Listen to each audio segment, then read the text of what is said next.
Hi అండి. అందరికీ నమస్తే. ఇది మేము చేసే బిల్డింగ్లో ఇది ఒకటే. అయితే ఈరోజు మేము ఇక్కడ భీమ్ పోత పోయడానికి వచ్చాం. నిన్న రేకులు కొట్టారు, మొన్న భీములు కట్టారు. అయితే ఈరోజు ఇక్కడ భీమ్ పోత కాంక్రీట్ కలిపి పోయడానికి వచ్చాం.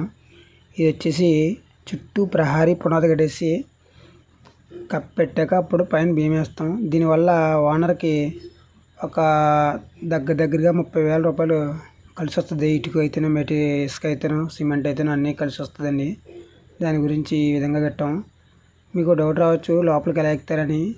ఇప్పుడు చూడండి, అక్కడ ఉన్నది కదా చిన్న మొక్క భీమ్ వేయకుండా ఉంచాం. ఆ ప్లేస్లో ఒక 4 వరుసలు తీసేస్తాం. అదిగో అక్కడి నుంచి ఇలాగా ఒక 4 వరుసలు తీసేసి అప్పుడు లోపలికి కడతాం. ఎందుకంటే ముందు కట్టేసాక మట్టి బయటకు పోకుండా ఉండడం కోసం ఆ విధంగా కట్టడం జరిగింది. తర్వాత భీమ్ అది వేసాక ఆ ముక్కలో ఒక 4 వరుసలు తీసేస్తాం. ఈ ముక్కలు 4 వరుసలు తీసేసి లోపలికి మెట్లు అయితే ఎక్కించడం జరుగుద్ది. తర్వాత కూడా పెడతాను మీకు వీడియో.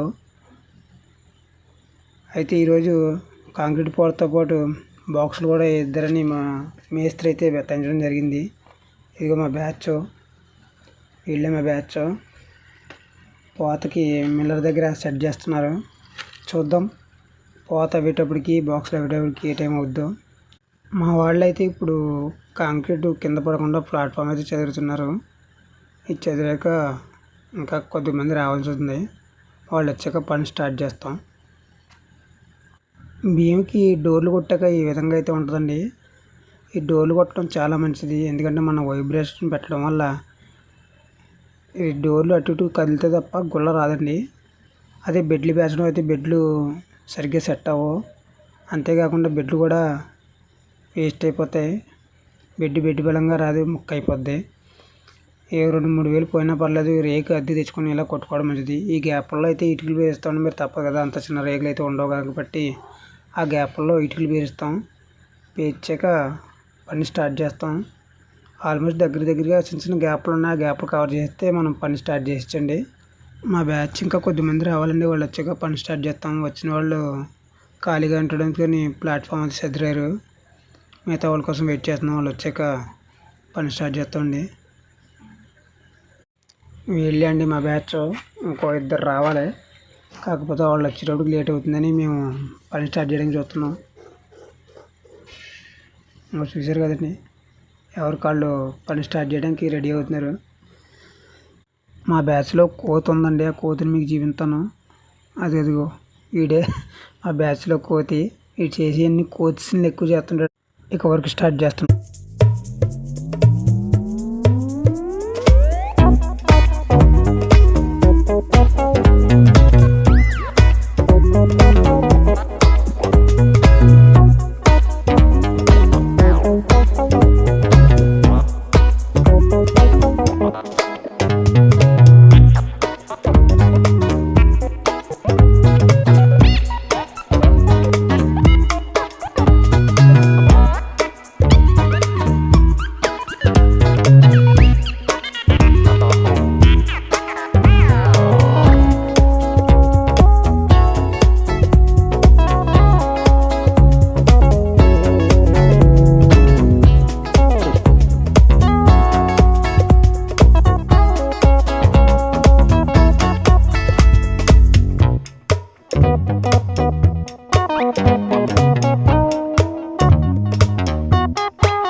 అయితే పూర్తయిపోయింది.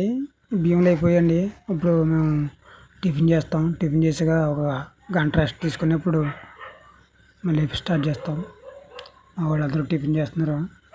టిఫిన్ చేసాక ఒక గంట రెస్ట్ తీసుకున్నాక అప్పుడు మళ్ళీ రేకులన్నీ తీసేసి మార్కింగ్ చేసుకొని పిల్లర్స్ అదే కాలమ్స్ అయితే స్టార్ట్ చేస్తామండి.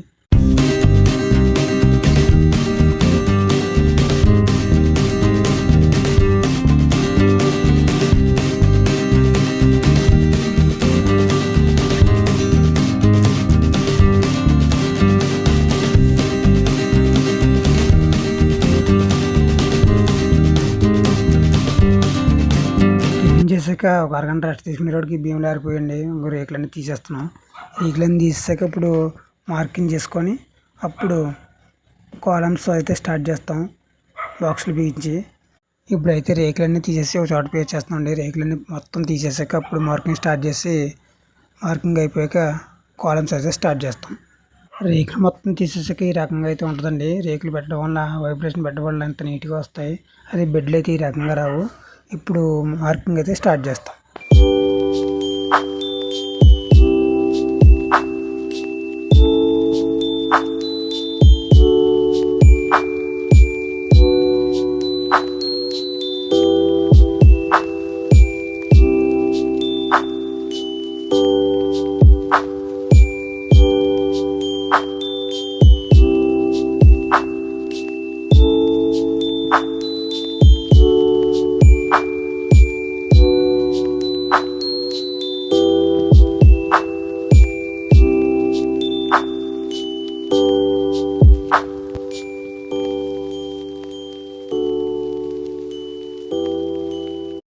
మార్కింగ్ అయితే పూర్తి అయిపోయిందండి. బాక్సులు కూడా బిగించేసాం. మళ్ళీ కాంక్రీట్ వెళ్ళిపోయి కాలమ్స్ అయితే వేయడం స్టార్ట్ చేస్తాం.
ఈరోజు ఈ పని పూర్తయిందండి. మరో పనితో మళ్ళీ కలుద్దాం.